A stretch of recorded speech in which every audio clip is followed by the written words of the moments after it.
Hello and welcome back to the readings of the projections of the astral body by Sylvan, Muldoon and Hereward Carrington. We're continuing on page 96, How to Break the Repercussion in a Falling Dream. Thank you for joining me once again today. I appreciate you and I appreciate your time. So let's get started.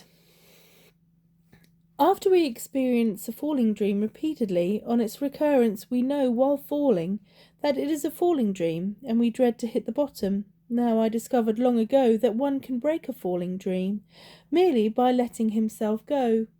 It is a curious fact, but nevertheless true, that several others to whom I told the secret recalled it, while falling, and let themselves go.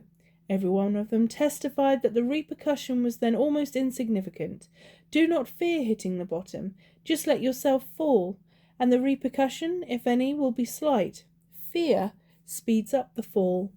Types of flying dreams.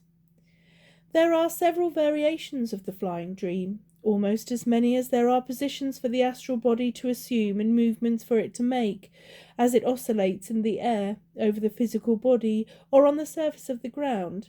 Remember, projection dreams are almost invariably true action dreams. If you could control your dreams, you could control the movements of the dream body. Of this, more later. One variation of the flying dream is the swimming dream, with or without motion of the legs and arms. This always occurs while this astral body is worming along, lying in a horizontal position in the air. Another variation is that in which the dreamer is standing upright, and is moving at great speed over the surface of the earth, or along a street, etc.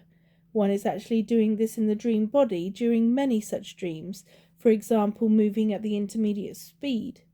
I have awakened in this dream several times, to find myself doing this in reality in the astral. Usually this dream is pleasant. Again, there is a giant stride dream, in which the dreamer seems to be moving over the surface of the earth in giant strides, very gracefully, almost gliding along, ludicrously at times. This is another true action dream. At such a time the dreamer is moving in the air in the astral body, and although there is motion of the limbs, he is being moved by the subconscious will. Thus every step covers a great distance, for it is not the actual step which drives the body forward. This is akin to the steps taken by children whirling on the playground apparatus, the giant stride, the body travelling some distance between each step. Did you ever see a runner shown in slow-motion pictures? I know of no better example of the giant stride dream than what one sees there.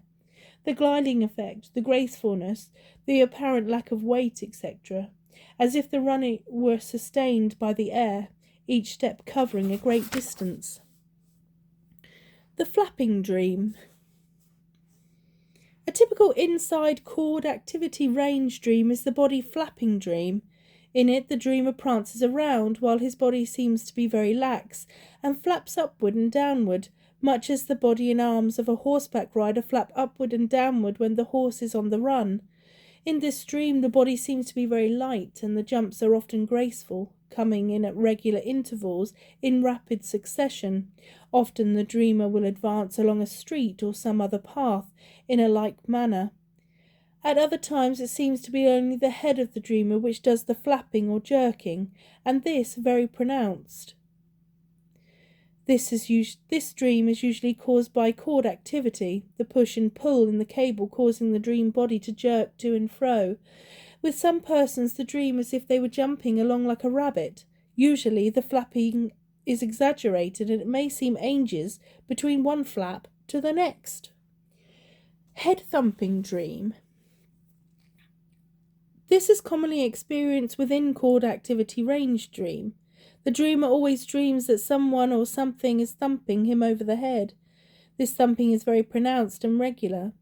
The ordinary psychoanalyst, belonging to the school which maintains that all dreams are the results of prior states of consciousness, might tell the subject that this dream had its origin in fact that at one time he, the subject, had seen a man beating a child over the head, and that this scene had made a deep impression upon him.